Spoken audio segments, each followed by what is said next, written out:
Hey guys, and welcome back to Arcane Assist. This week, it's myself, Evan, with Craig. I'm playing some SKORNE with the new Imperial Host theme, and Craig's playing some nice tried and true oracles, but with Abby this time. That's right. Decided to bring Abby2 to the table to try her out for the first time in a while. So let's see how she works out. Yeah, we recorded this game, or at least the audio for this game, immediately after discovering that JVM won Masters at Novo with Abby2, so we're going to hop right on those coattails. So you're going first, so why don't you go through your list first? All right, so my list is Abby2 with a Carnivean, a Naga Nightlurker, a Scythean, a Seraph, Proteus, a Nephilim Protector, a unit of Blight Wasps, and a Shredder in my battle group. I also have a Succubus and 2 Shepherds, a Spell Martyr, 2 Forsakens, and a Sorceress and Hellion. The free models being the Forsaken and the Sorceress and Hellion and the Succubus. Cool. And what's your plan going in with the list? What does it do? It's sort of a layered list of threats. The Abby fixes all of the Protector's problems in that she fixes its mat, she fixes its POW on a key turn, she fixes its mobility, giving it flight and the extra speed. Also, it allows Abby to go in for longer range assassinations with the guard dog bonus and makes her a little bit safer. The Shredder is a champion and jammer. The Scythean is there as a sort of a tech piece against for a lot of things like no knockdown trolls. It's just a heavy that can do a lot of work on feet turn. That's pretty substantial there. The Carnivean's a beater for just throughout the game. Proteus is pretty critical as sort of the playmaker of this. The Blight Wasps are very, very good with Abby2, given that they can just killing spree through a unit on feet turn or just take out most of a heavy. It also gains the effects of Apparition from the Theme Force as it is a unit. So it's not a warrior unit for the Apparition bonus. It is, in fact, the only unit in your list. That is true. That's true. And then just the standard support. Spell Martyr for proccing Alpha Hunter. Yep. Totally good to just be like, I arc a Hexbolt on feet turn and kill a dude. Exactly. And then Alpha Hunter happens. The critical thing about that is that Succubus allows me to fully boost a Hexbolt if I need something critical and still be on 2, which is fairly safe. Yeah.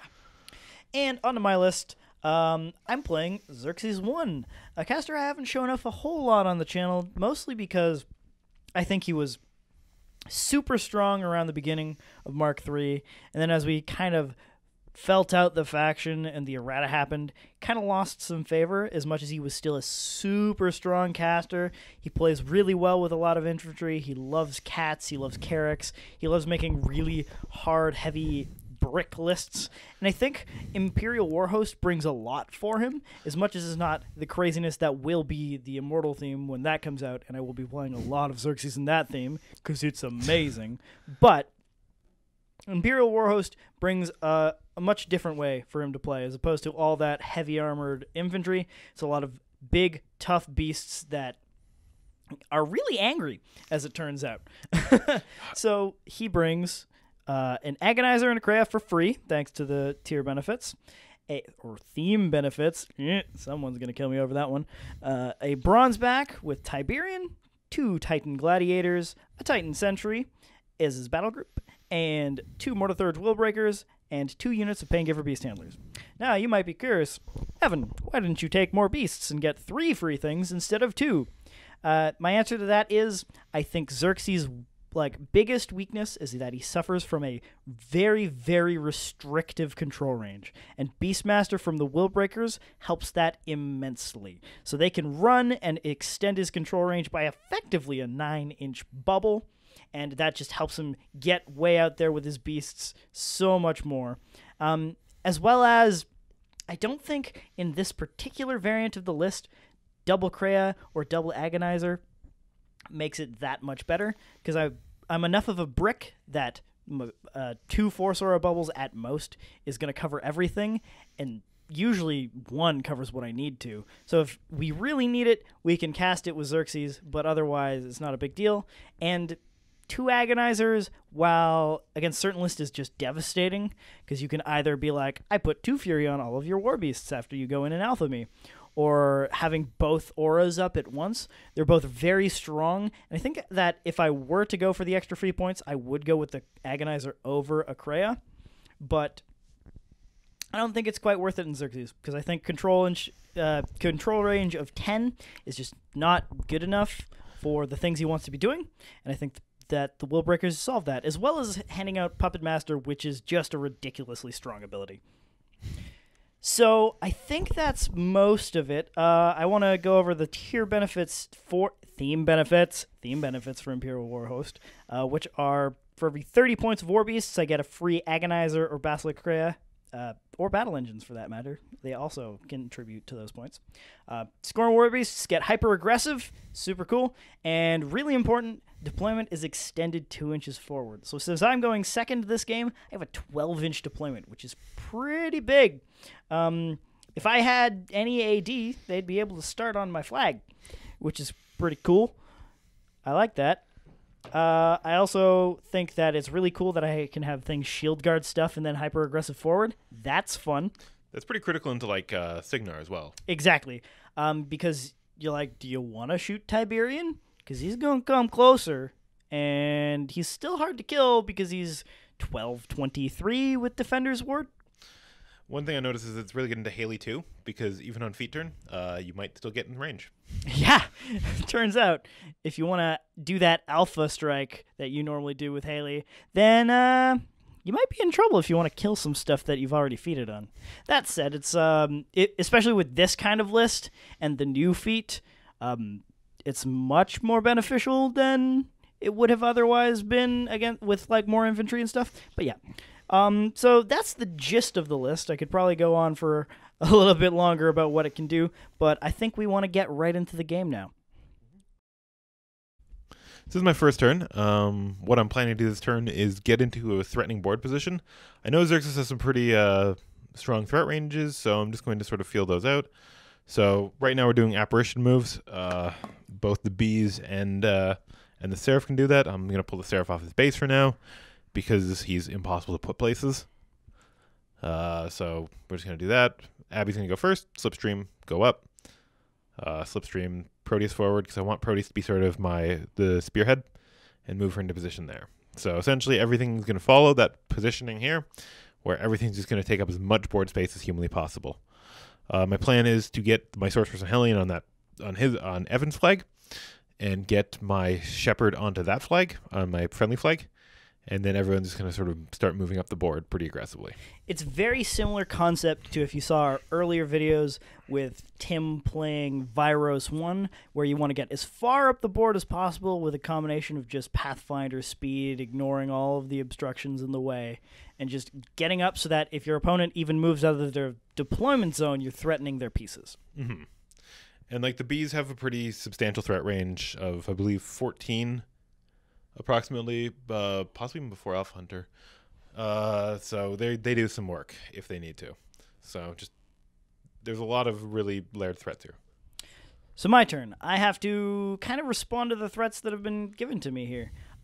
Also, by the way, question for the audience here. I deployed my sentry in an acid bath. Does he begin the game with corrosion? We were unsure, so we said no. And I just kind of walked out of it and didn't put a corrosion token on.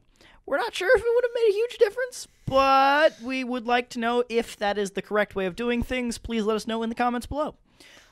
So my goal here is to create a big little bunker around bunker around the objective in front of me, and make it so that Craig can't get to my caster immediately with Proteus, as well as he has some big, meaty targets that he has to chew through, which is going to be difficult with a combination of my defensive buffs and the Agonizer, providing that -2 strength. The table we have, as you've probably seen before, lovingly made and provided by Ian, our local PG expat. Yep. This game, you see the terrain in the middle. That's the line of sight blocking terrain in the middle of the table, as per the table construction rules, whatever you call those. The train tracks themselves aren't actually anything. They're just open ground. They just make the train look cool. It's not just a disembodied locomotive in the middle of the... Correct. It's not just a train without tracks in the middle of the table. We have the house in the top zone, as well as a hill off to the top right, a wall below Craig's flag, an acid bath in my deployment, as previously mentioned, forest to the right-hand side, obstruction to the right-hand side, and another hill just to the left of my flag. Now, this table has created this really interesting choke point just in the middle of the table, more leaning towards my side. So my goal here is to kind of force Craig to funnel pieces down that center and then alpha out of that hole as much as possible, because I can get a lot of flexibility through use of Lurch. Gives me a lot of room to kind of wiggle around the thin space that I have to use. It gives you a lot of flexibility. Basically just bunching up my brick, moving all my things up. I actually only deployed one Willbreaker because I forgot I had 2 in this list at the time. I will run away and grab that very soon. But right now, we've positioned Tiberion up. He's there. He's going to be incredibly hard to kill, and Craig's going to have to commit multiple pieces to doing it. And if he doesn't, he has a Tiberion in his face, and that is a terrible way to start the game. Yeah, so right now I just measured if the Spell Martyrs run in Hexbolt range. He's in an Pain Giver on that side, so that's a pretty easy Alpha Hunter target, so just going to Apparition forward a bit more to make sure everything's in threat range. I'm pretty sure there's going to be feed turn. I don't think we can get a better feed. So I'm going to go in on Tiberion, because if I don't kill Tiberion, this game is essentially over. So we need to go in on him. I can get Proteus on him easily. I need to sort of slipstream my Carnivean laterally, and he can get on there as well. And sort of just position to get rid of him. I believe those 2 pieces, and if those 2 pieces fail, I do have a Shredder to finish the job. So a flanking Shredder should be able to hopefully put the last couple points of damage into him as we need. The last Proteus should be able to do some work. Then the Carnivean. So we'll see if those guys can do it. Now, I think this turn is very important. As we talked about before the game, kind of just between ourselves, we didn't really mention it in the pregame ramble. A lot of this game we thought was going to be a very cagey positioning match because we both have extreme threat ranges, and we thought if I got the first turn, it was going to be I have to position Tiberion in a way that he's the first piece I'm giving up, but if Proteus goes in on him, he can't drag him the 4 inches from the 16-inch threat he has, because Chain Strike is the reason Proteus just threats for 1,000,000 inches, but he can't do that to Tiberion because Tiberion can't be pushed. However, we ignored all of that, and I just ran my pieces up because I figured, fine, I'm going second, so you have to commit. That's true. One thing that's sort of a note here is that my Scythean is in a position where he can't quite see the Bronzeback. Yes. So I positioned enough behind the train that the Scythian can't quite see me. Yeah, so feeding, I chucked in a Hexbolt and it landed, so it kills him, so we have that ability to do that. I deployed a Willbreaker. Woo! 12-inch ambush. 12-inch ambush from my deployment zone. Yeah. So feeding, Alpha Hunter's procced. We are going to just think we're going to start going with this plan now. So Abby repos back, sort of setting up a position here to not lose the game if this goes poorly is the other thing as well. So I'm being fairly cagey with my caster, probably for a good reason. I know Xerxis has some pretty incredible threat ranges, so we did that. So I'm just still working on the angles here. Yeah, so typically when a Legion goes in on something like this, they don't have to worry about huge obstructions in the middle of the table because they can just, like, go around it. But the scenarios now requiring line of sight blocking terrain in the middle of the table really, really hurts Legion in this kind of setup. A forest wouldn't be nearly so bad because I can slipstream myself into the forest and charge through. Mm-hmm. But the obstruction, unfortunately, I can't slipstream on top of the train. So the Seraph's moving up and Yep. shooting? Yep. Just attempting to put any damage into Proteus. I do no damage. Yeah, you flare Tiberion. Yes. which, I mean, he goes down from defense 12 to defense 10. Because he is Defender's Warden. Not sure if I mentioned on my first turn, I put up Defender's Warden on Tiberion and Tactical Supremacy on Xerxis. Yep. So we have Wraithbane on Proteus from Abby's turn, and we have a possible Wraithbane from the Naga Nightlurker. So. Yeah, Wraithbane is certainly an important tool in this matchup, getting around that Defender's Ward. Yeah. And Force Aura, if you decide to use some guns. You don't have a huge amount in this particular list, but it helps. Yeah, so Proteus hits because I'm at 100 and your defense is 10. Yep. Here's the hard part, though. You're in the Agonizer Aura, so your feat's effectively nullified, but you also ignore Defender's Ward because of Wraithbane. Yeah. Your POW 16, dice -5. Yeah. You don't do a whole lot on your charge attack. No, and this trend continues for this activation. Yeah. I'm boosting damage because dice off 5 is boost zone. So we're just going to try putting in some damage. On average, I think I normally do about 20-ish, and I wind up doing like... About 6. Yeah. Actually, a little more than 6 on that. Yeah, he's got one. He's doing... he's looking all right, though. It's not too much. So yeah, I need to fix that up with the Carnivean, who can almost certainly get in there, but it's just a matter of where it happens. Also, I recognize with my assault shot, I can get the Agonizer with the assault. Yeah, yep. You Wraithbane him, too. Just because... Yeah. Ignoring that Defender's Ward's super important, and it also helps against, with the spray, the Force Aura on everything in my bubble there, which is basically my entire army. Yeah. So I'm chasing a 12 to kill the Agonizer outright. It doesn't happen, but...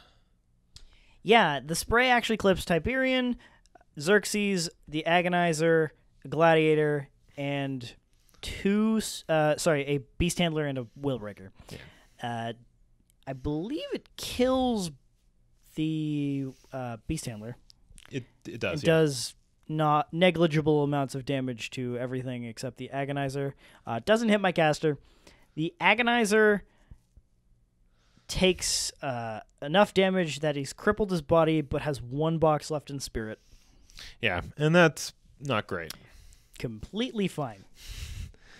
So I just wanted to put in some damage there. If I can kill the Agonizer, this becomes a lot better for me, like in a real hurry. But I managed to actually roll fairly well on this Carnivean.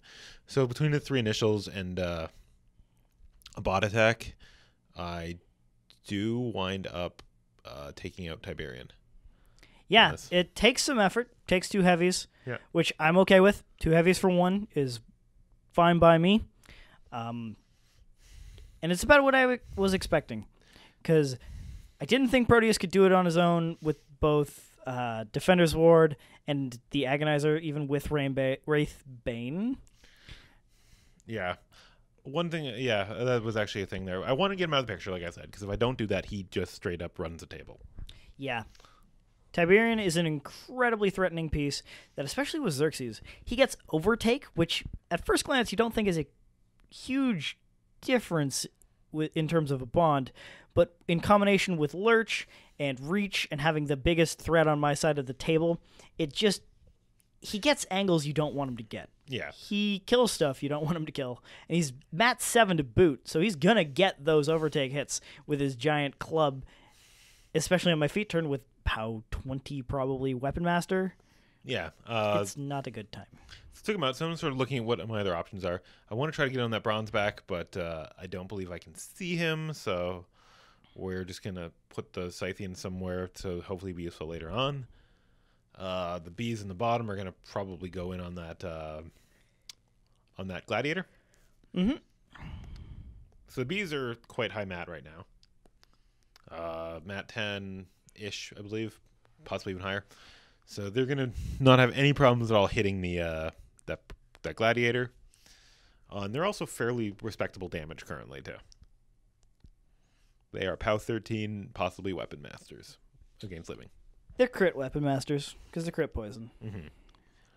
So I critically make a couple positioning errors here where I move them slightly too close to the Gladiator. The Gladiator has been hit by the Naga and has been shadowbound. Yep, he did get crit Shadowbind. But 2 of them do go into the Gladiator's melee range. Yep. And 2 of the bees are in the Agonizer aura. Yep. So when I buy attacks from the bees, I will be choosing to not buy those bees attacks. Yeah, bees. Overall, the bees do a decent amount of damage. I think they cripple the spirit on the gladiator. Probably the most important part. Means he can't just shake the shadow bind and then go trample over some bees and kill something else. Yeah, it makes him so he's going to have to remain there for a turn, which I don't like. Which is where I want him to be. So do a bunch of damage to the gladiator. Essentially, just going to put a bunch of work in. Yeah, just rolling. Rolling. Bees make a lot of attacks. Yeah, turns out having 8 attacks is actually pretty good for a War Beast pack. Abby's bees are probably the best bees in the game. Yep. Bar none. Sorcerer moves up Wind Ravager's repos even further. Yeah. So I can't make ranged attacks. Kind of important because the Krea's Paralyze gun is just one of the best parts of its kit. And in this game, I'm not getting a huge amount of work done with Force Aura, so I'm looking to use it as effectively as possible. Yeah, I didn't want him to try to find a cute angle and try to shoot my caster, so he has to deal with the Sorceress, but he's going to have a hard time getting to her, so that will sort of possibly reduce that angle. So I put that Scythean there. Yeah. I'll move the Shredder to be in a position for later. Oh, the only thing that needs to be mentioned sort of for the rest of my support turn here is that the Succubus will walk up and drop a Blizzard on the Seraph for making a Cloud Wall. Yep. Basically, the objective and the Seraph and the Cloud are going to be blocking line of sight to Abby here. Yeah. I don't know if you could have gotten to her, but I didn't want to leave that to chance. Always a smart plan to not leave that to chance.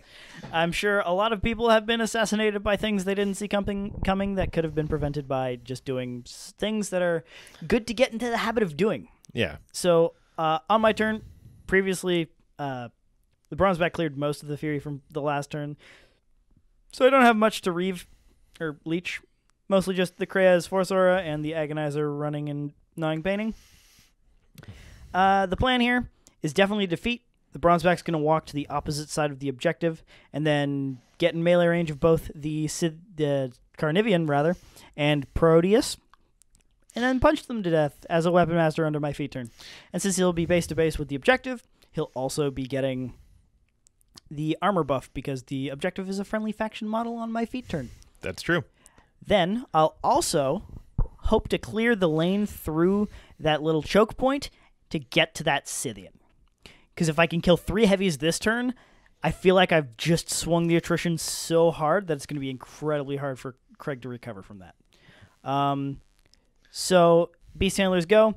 They whip one off the Gladiator, heal its spirit back, enrage it, and enrage the Bronzeback. So I was like, I'm going to give a Armor 22 Proteus here for him to have to deal with a Bronzeback. He can probably do it. And then I realized that his feat gives an extra die on damage rolls. Yep, it helps. These Beast Handlers also go.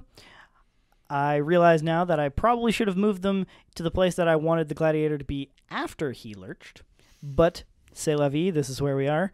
And then he just enrages those. I also enrage the Sentry. I don't actually think the Sentry's going to go and kill anything. But again, it's good to get into the habit of doing things regardless of whether or not they're going to matter. Because muscle memory is a huge thing in this game.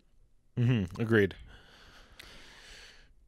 So, I'm also looking with the Krea to see if I can get a paralyze angle on either Proteus or the Carnivean.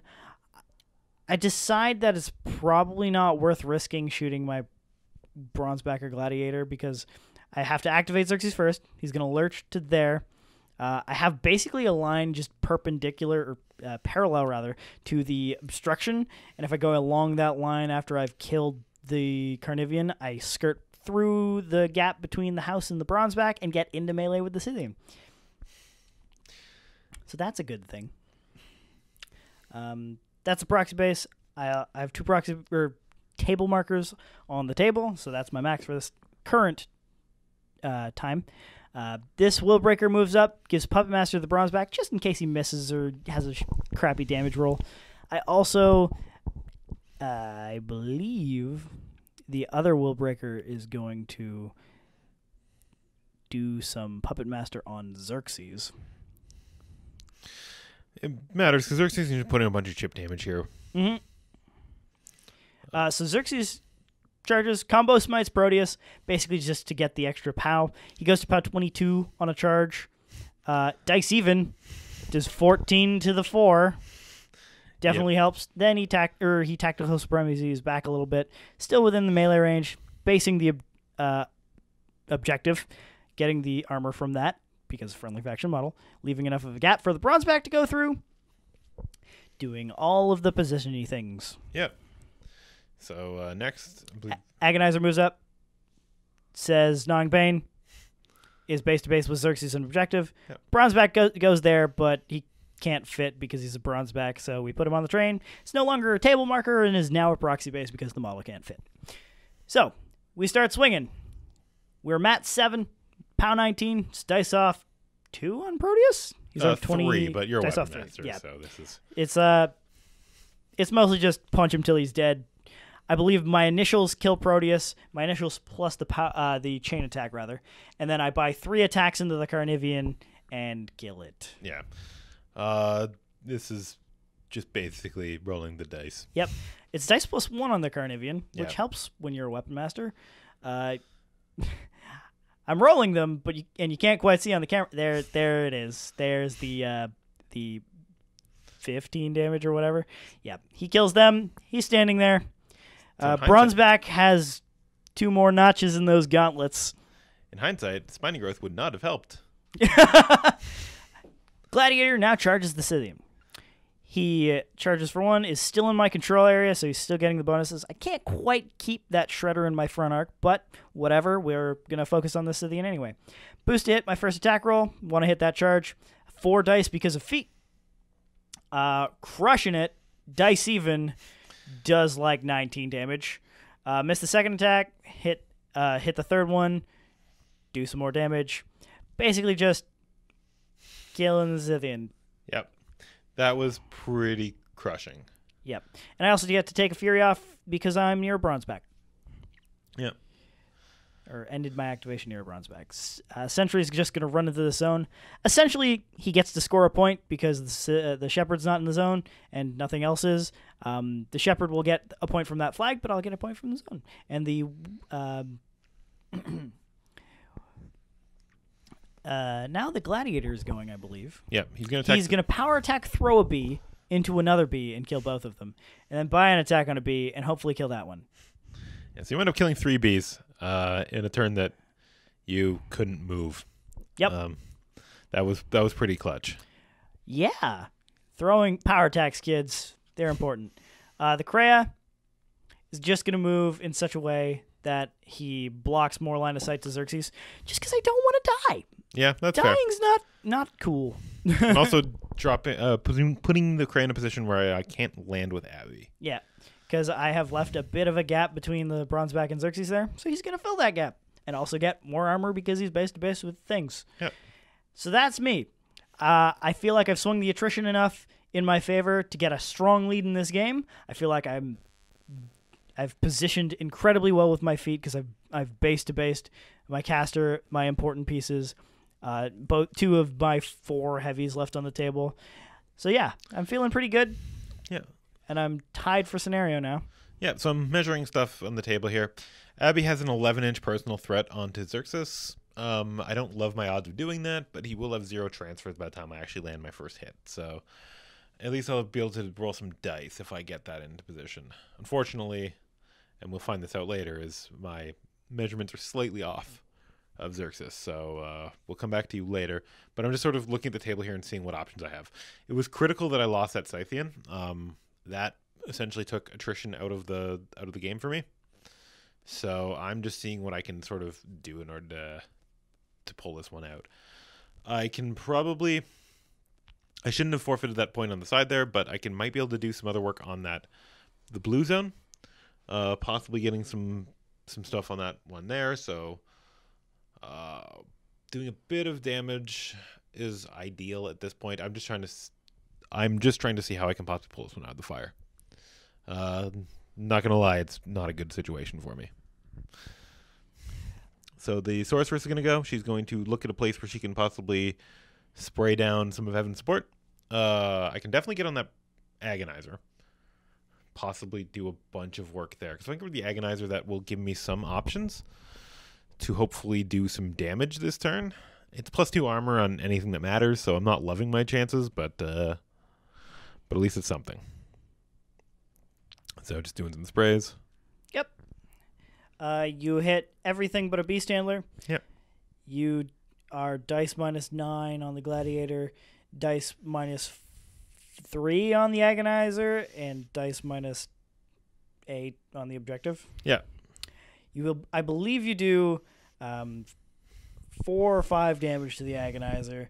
It's still alive, but its spirit's out now. Yeah, so it requires some resources to fix up. Which is not great, but not terrible either. So that was the Forsaken walking up and attacking the Bronzeback, or the Gladiator. And just absolutely flubbing damage and hit rolls here. Yeah, it misses 2 attacks against the Gladiator, which is not a thing that happens often. No, it really isn't. And, like, I don't do any damage. And this is just armor 19. Ignore my cheeky smile at the camera there. So we're just going to see what else I can do here. Any pieces I can take off the table is going to be good at this point. The Naga can at least see the Agonizer here. So killing the Agonizer at least give me a gain, like I said, something. So we're going to just take a shot at him. I do. Yep. You hit and kill the Agonizer. Took a fair amount of resources, but I flipped the clock over to me because I'm considering taking this Fury, just because I feel like you have something up your sleeve and you might be able to get me. Yeah. But I decide against it. I think I'm running way too hot on the field, and I don't take the Fury. Yeah. So I'm still thinking I can possibly get to Xerxis with my caster, with a Slipstream and a charge.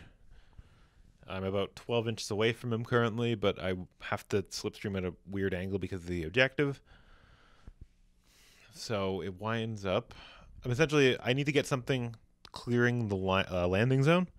So one thing I was able to do here was position I wanted to bait with my Seraph to get a countercharge in. Yep. I take the bait.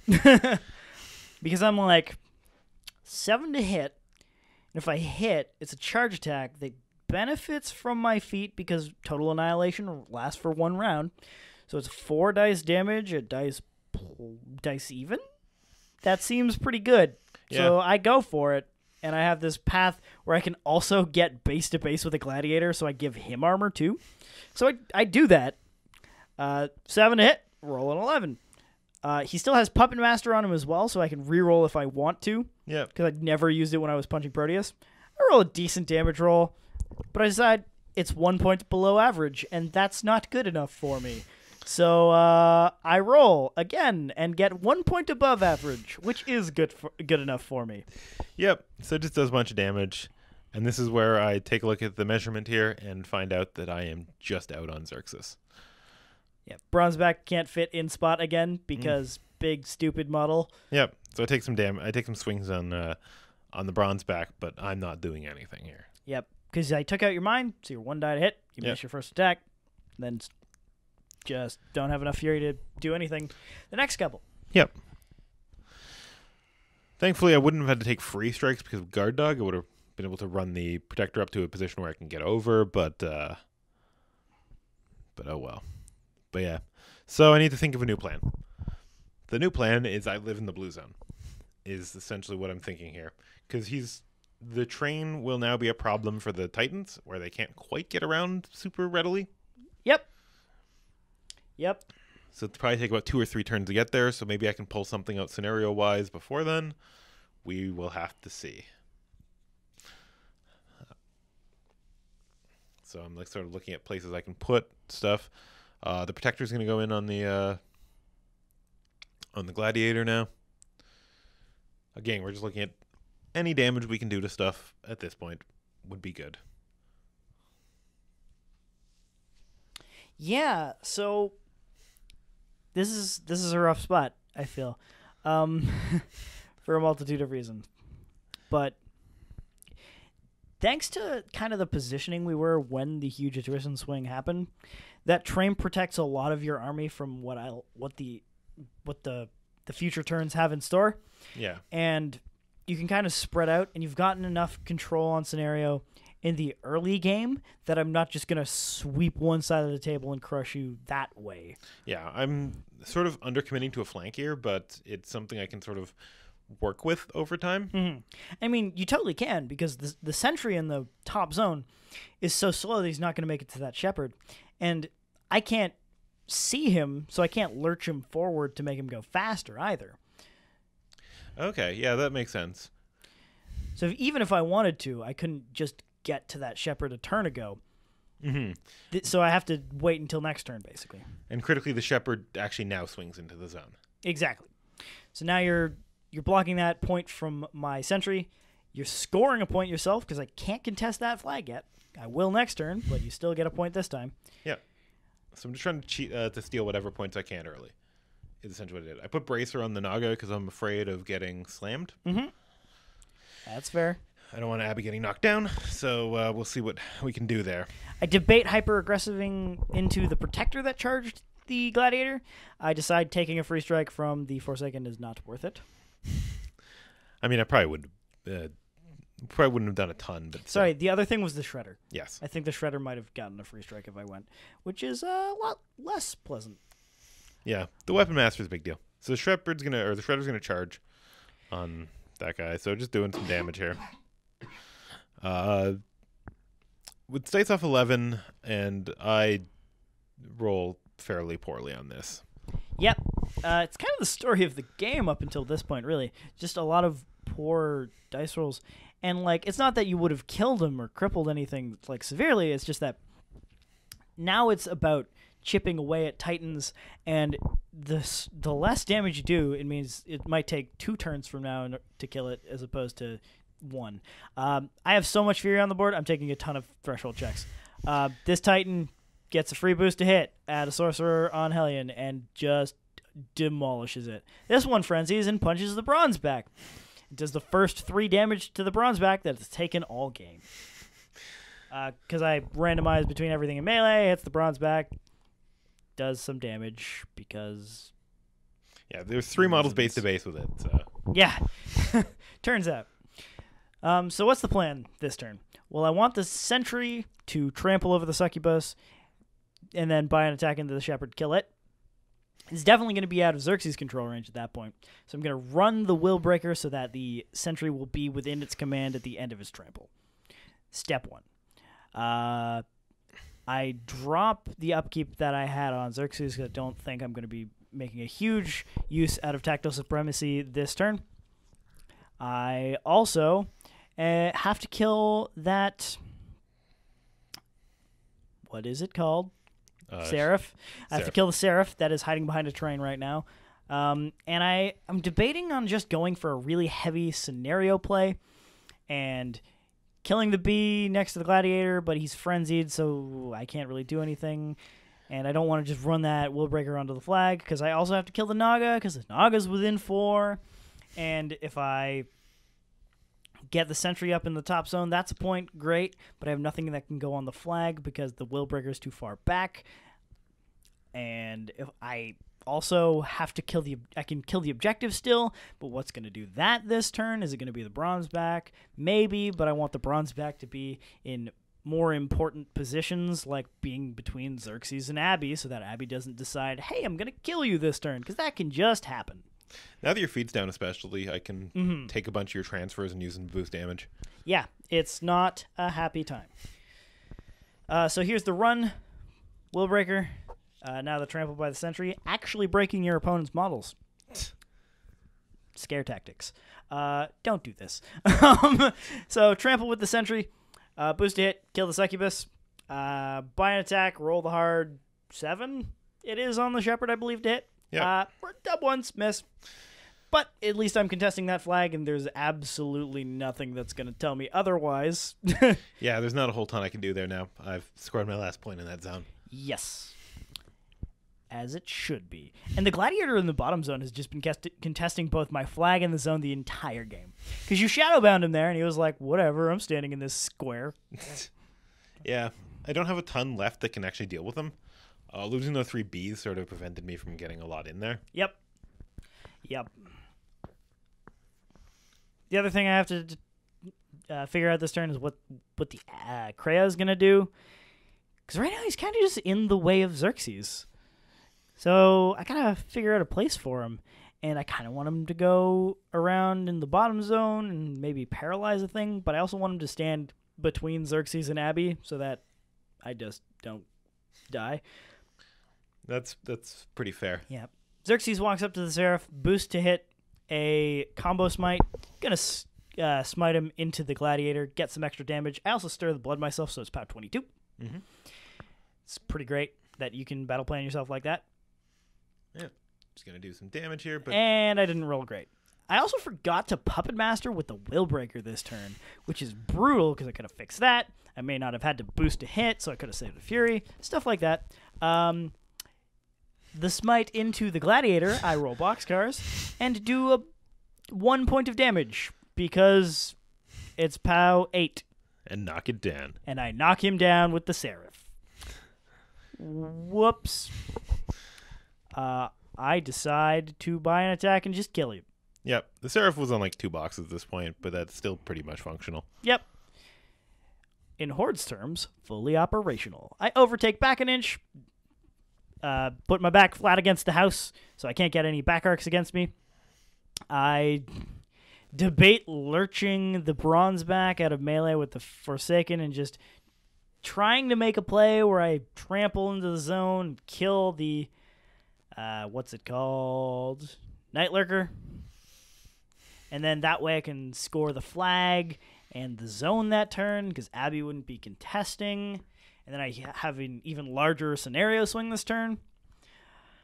Unfortunately, I just can't get the angle. The train, we're using the bottom, like the template that it's on as opposed to the full train model. And that template just the corner is preventing me from getting to the Naga and in the zone and is just not making me a happy camper. Well, that same corner prevented you from losing that Bronzeback, so. It's true. You are not wrong. It did prevent me from losing the Bronzeback to a Scythean. Yeah, that's the furthest it can go. It's just out of an inch of the Nightlurker. So I decided to ditch that plan. He's just going to punch a Forsaken to death. So he'll back up an inch. Yeah. To be at max melee, take a free strike, and then punch a Forsaken. But before that, these Pain Giver Beast Handlers charge a bee. The other one runs around and engages both the Naga and Abby. First one misses, second one hits, crushes the damage, does 4 boxes of damage to it. Yep, just leaving it on 1 box. Leaves it on 1 box. I'm like, crap, I have nothing else that can kill it. Well, I tried. So, what's next? We say, well, what do I want to do with this Krea? I don't know. So now I'm going to do that Bronzeback thing I was talking about. He's lived as a proxy base most of this game just because he won't fit on the stupid train tracks. I mean, Ian, we love the train tracks. They look awesome, but the Bronzeback does not like the train tracks. In fact, he doesn't like trains at all. But I feel like elephants probably don't like trains for reasons. Anyway, aside from that, just punch a Forsaken. Yep. Turns out the Bronzeback with 9 attacks does kill the Forsaken. I missed the first one. That's true. You do miss the first one. You hit the second one. Forsaken's out of the picture now. He still doesn't fit there, but I use the proxy base with arcs in order to denote which way he is facing. Because proxy bases with arcs are important. Pain Giver Beast Handlers, run to screen. Stand in front of my caster. The Krea, I decide to walk around there and shoot the Nephilim Protector because I'm like, oh, I don't want him charging my caster. And then Craig's like, yeah, he can't charge when he frenzies, I guess now. I'm like, well, it didn't make a difference. Yeah, he's going to wonk the Scythean or the Shredder in the back when he frenzies. Yep. So it's not going to be a terribly swingy thing. So it's my turn. We do some frenzy checks. Pulling the Fury from the Naga. Both the Protector and the Shredder both frenzy. The Protector's going to go in on the Shredder. Does a bunch of damage and takes out his mind. Thankfully, when the Shredder frenzies, it's going to go in on a knockdown model, so the losing the die on hit won't matter. Correct.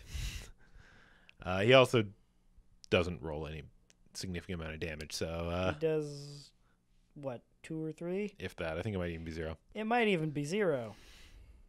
So that wasn't great, but... and that's a couple models that could have contested that one zone on the side there. So that was pretty bad, losing those 2 guys. I don't think I could have done much other than activate my Forsaken down at the bottom. So I'm just sort of weighing my options this turn. I want to clear that zone. That Gladiator's almost dead. I think I can probably get him dead with Abby. First, we're going to have my Shepherd go in on that Beast Handler and absolutely whiff the damage roll. Well, the hit roll. You missed. Yes, I missed. So my next plan is I'm going to try to have the bee go in on that. The bee? Not the bee! Also misses. So... baller pain giver right here. Yep, so missed. What does he have? The will to live. He's doing a pretty good job of just ducking and weaving. Def 13 is a thing. Yep. So I'm just debating on who I have the ability to do what here. You have your caster. I do. The caster probably doesn't want to go in on that pain giver. Currently, I have some options, but opt against a lot of this. It's hard, right? Because we're in such a cagey part of this game where you can still pull out some scenario points, and because that Shepherd's alive in the top zone, completely denying me points. Yeah, that Shepherd being alive is pretty critical right now. And if you can clear off, some pain givers and a third of a gladiator, yeah, then you have 2 more points. That's not too bad. And it's getting harder and harder for everyone to contest that zone, which is something. And just the more models that they have, because Titans aren't fast. Titans are not fast. Even with Lurch, they're not fantastically agile. Yeah, it's... So just sort of... It's not great. Weighing my options here. I lost a flank, which is not the best thing for me. So I'm just measuring to see where Abby doesn't get punched in the face by a Bronzeback when she repositions. My options are basically onto that flag on like the far side. That way I don't lose to the Bronzeback and I don't lose to Xerxis. Probably not quite 13 inches. I could probably be a little bit more aggressive just because the train is still somewhat in the way. Yeah. It's just having those 2 obstructions is not something you often see on a table, and it's created a really interesting dynamic for this game. Yeah, there's a lot of angles that would normally be more favorable to not be. So Abby's gonna go in on that gladiator. Free strike on from the pain giver. Nothing happens, and Abby just goes in and just annihilates the. Yeah, you just immediately kill it, like. Charge attack. Boom. Dead. I'm like, oh, I guess I just have some fury now. So I'm going to chuck some Hexbolt at people. Hexbolt to Willbreaker. Boost to hit. Misses. Yep. Don't boost to hit a Hexbolt. Yep. Still misses. Yep. Willbreaker also just dodging like nobody's business. Yep. So I just repo sort of to the point where the Willbreaker cannot score that flag without dying. Yeah. It's a sad spot. And also I don't lose to the Bronzeback. Important. Not losing to a Bronzeback. Very important. Naga Nightlurker goes in, kills a Beast Handler. Yep. That gives me control of that zone. Yep. I'm still contesting the flag, but, yeah. But zone is still a point. Point's a point, so I'm in the lead here, but not great. And we come over to my turn. Now, this turn I want to score as many scenario points as possible, and I have some Fury out, so I have to make some threshold checks. Krea is fine, even though she's full up on Fury. Sentry, who has a couple of Fury on him as well, is also fine. So I have full access to my beasts this turn. Sentry is going to try and take a trample as well as a swing onto the objective. kill that shepherd, maybe do some damage, and then the Willbreaker's going to run on the flag. And then Xerxis is going to go into that zone, and I'm going to score 3 points this turn at the very least. That's the plan. Sentry's not going to kill it alone, though. So how are we going to get there?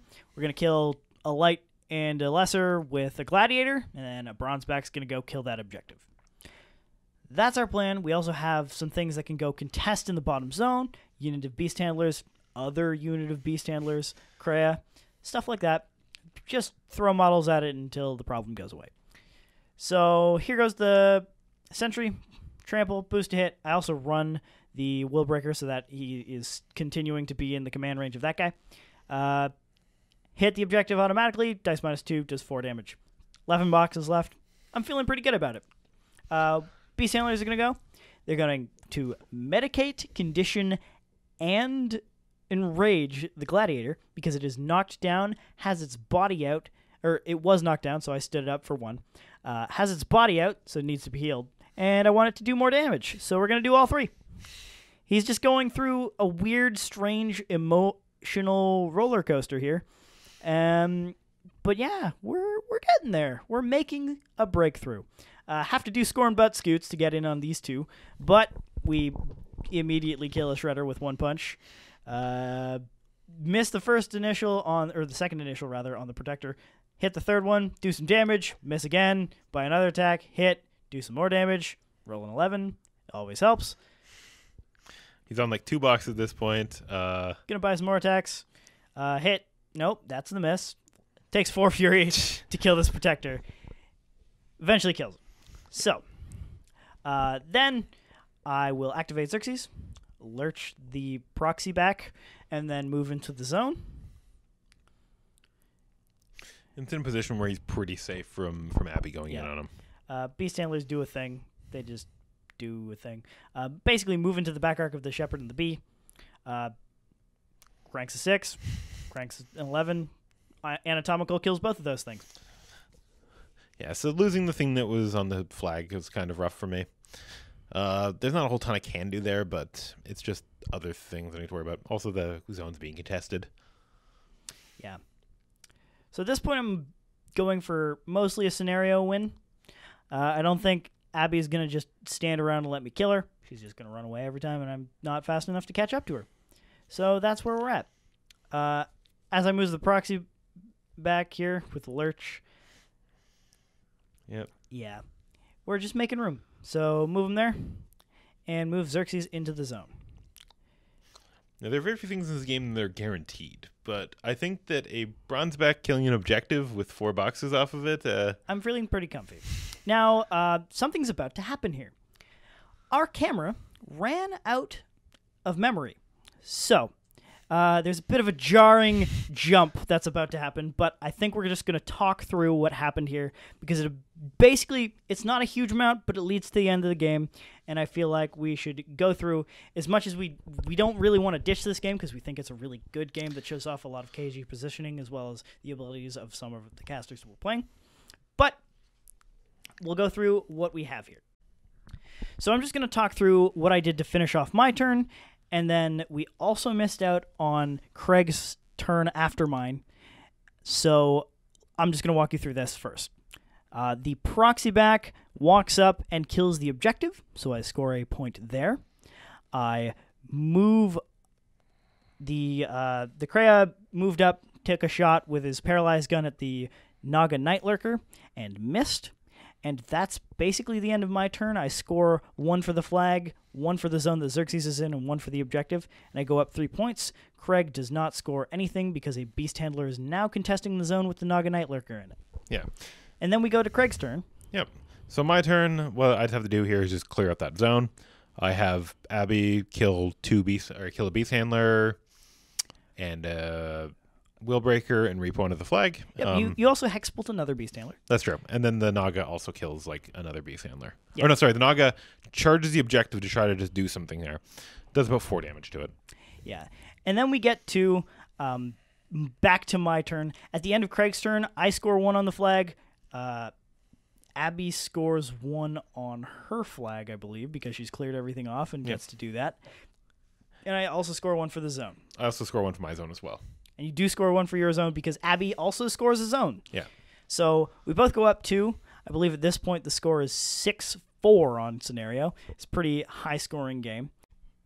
So on my turn, I move up to basically the Krea on 3 Fury again doesn't Frenzy. So I move up my Beast Handlers, I Enrage it, I whip 2 Fury off of it, I give it Tactical Supremacy with Xerxis so that it can go up, punch that Naga Nightlurker, and then Repo 3 into contesting range of both the flag and the zone. Bronzeback also runs into contesting the zone just for, safety reasons. Safety reasons. I don't do any damage to the Naga Nightlurker, at least not a significant amount.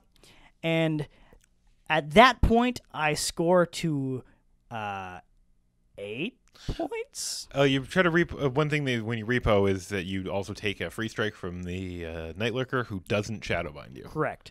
And now that I'm contesting your zone and your flag, and I have War Beasts in there, I get to score it because Abby is not a contesting model. So I score 3, and I'm ahead 9-5 at this point. 9-5 or 9-4, one of the two. And I think it's 9-5 because otherwise I would have won the game.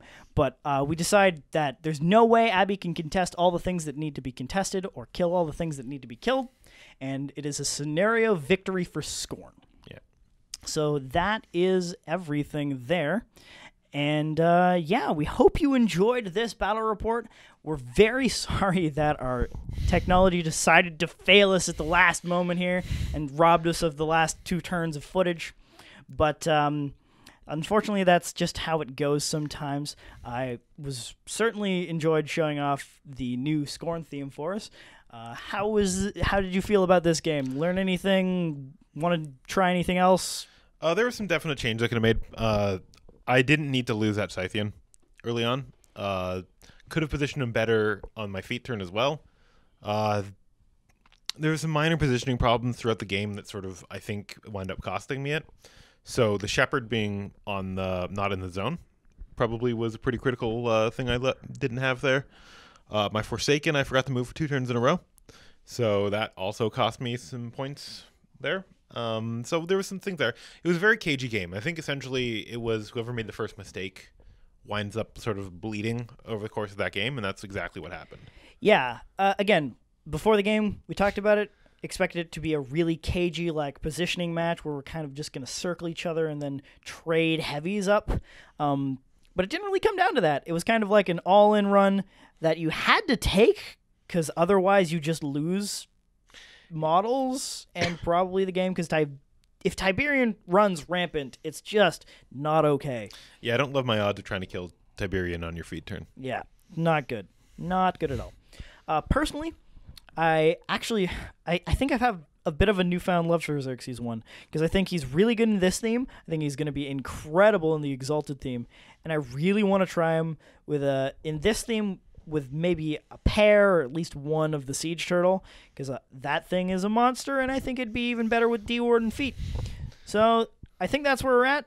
Thanks for watching Arcane Assist this week, guys. We'll hope to see you the next time we make a video. It might be Guild Ball this week, depending on how things go. We have a very busy schedule it's mostly just real life, guys. We're sorry we have real life. But thank you so much for watching us and supporting the channel, and we hope to see you next time.